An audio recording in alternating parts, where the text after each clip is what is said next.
Sláinte na nóg. Maidin dé lún a bhí ann agus ní mó ná sásta a bhí na daltaí go léir a bheith ar ais ar scoil tar éis deireadh seachtaina iontach Greenver.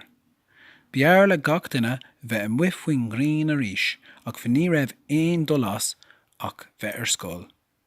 Ar a lethúirt réise de rug príomhide na scoile Banny Ceallaigh ar an microfón. Theasta go hí fógra ará le pobl na scoile tríd an gcóras fuama. Chuir sí an úl do na daltaí gur seachtain náisiúnta na Sláinte a bhí ann agus theastigh uithí an ócáid a chléire mar is gné fíorthábhachtach den saoil í an Sláinte. Luigh sí an seanachil is fear an Sláinte ná na tánta. Luigh sí go méoch neart imachtaí ar siúl an tachtain seo a tharing óig ard na naltaí ar conas ara a thuairt don Sláinte agus conas í a jausú. Bhí scetamíní ar na páistí nuair a thuailh siad céard go díreach a bheith ann. An chéad imeacht a bhí ann ná cluiche soccer idir foireann na scoile agus múintóirí na scoile. Bhain na daltaí antainmh as an taispáinte scileanna ón mhuireann scoile, ach bear lá bhád cuile watún a rinne na múintóirí. Lig siad lú áthais le gach mancóid déanta ag múintóir. Chum na páistí árán ag mula imreoirí na scoile agus ag magadh faoi múintóirí na scoile. Thug foireann na scoile léas a ceart do na múintóirí, an scór deire ná 4-1. Cuireadh ceachtain na rince ar siúl i gcóirt cisfeile na scoile. Bhí múintóir iontach acu, ban a chum rincí do roinnt cheol drámaí in áiricléanna bailáthe clia. Ban úsáil a bhí intí a raibh bua na múintóireachta aici agus a rainn a grá fíochmhar don rince go phláthúil. D'fhoghlaim na páistí scileanna nua agus bhí siad ag súil go mór le iad a chur láthair ag an gcéad disco eile. Ag am lán tháinig na daltaí go raibh béim mhór ar bhí foláin sa scoil. Múnú do na páistí mar gheall ar an biramid bhí agus na saosanna bhí is fearr le hithe agus na cín le seachant chomh minic agus a béidir. Ardíoch seastáin is siopa na scoile agus bhí ban ann le bia sláintúil a dhéal. Bhí úla, ígart agus arán don tí ar fáil. Cuireadh cosc ar bhilseán agus capraí le tharán bán. Tugadh roinnt ólais do na páistí mar gheall ar na bhfuil a bhaineann leis an iomarca bia míthláintúil a ithe.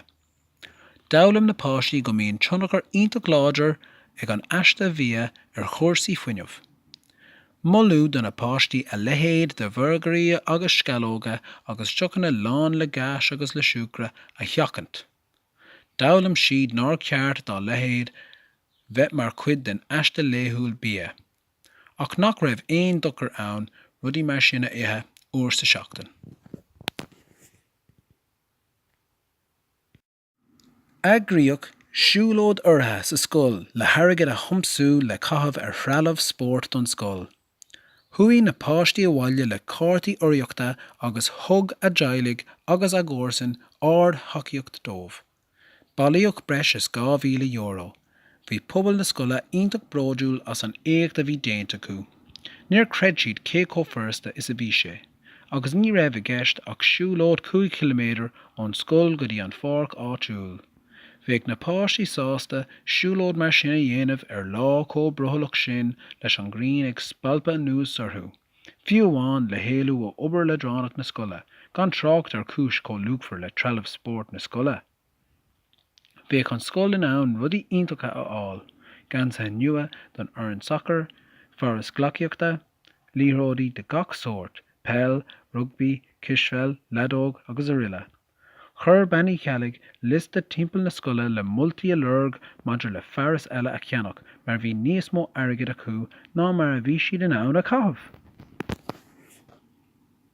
D'eagraigh Banny Ceallaigh go pásanta, dul ó rang go rán le linn na seachtainach le caint a thuairt do gach rang in rúpaí beaga. Chuir sí béim mhór ar an tácht a bhaineann le hara a thuairt don Sláinte go fisiciúil idir bheith gníomhach agus aiste láinte bia, ach tharraing sí ard na páistí ar an Sláinte bheabhrach comá.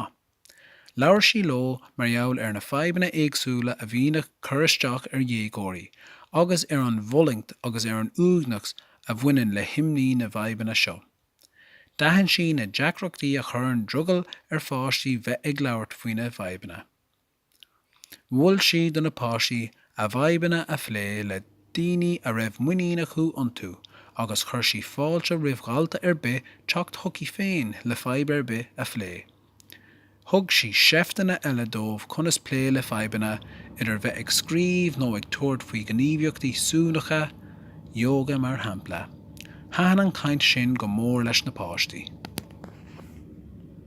I brab na súl bhí deireadh na seachtaine tugtha. Deitil na léitheanta mar bhí gach aine ag buint an irid sin tainmh as na gníomhaíochtaí go léir. Níor bhada go raibh bannaí ceallaigh suite ag a deasc ina hiifig agus an microfón ina lámhací le fógra eile a dhéanamh. Ghabh sí buíochas mór le daltaí a léig na scoile a ghlach páirt go tilteanach na himachtaí go léir. D'admháil sí go raibh deathionachar ag na páistí ar theachtain den sco mar seo sa chuí ar chuir siad a gríthe agus an nanamacha sna gníomhaíochtaí éagsúla.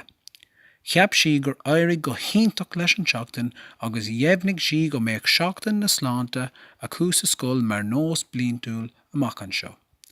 Lig na páistí luanna áthais astú leis an scéal sin a chlostáil.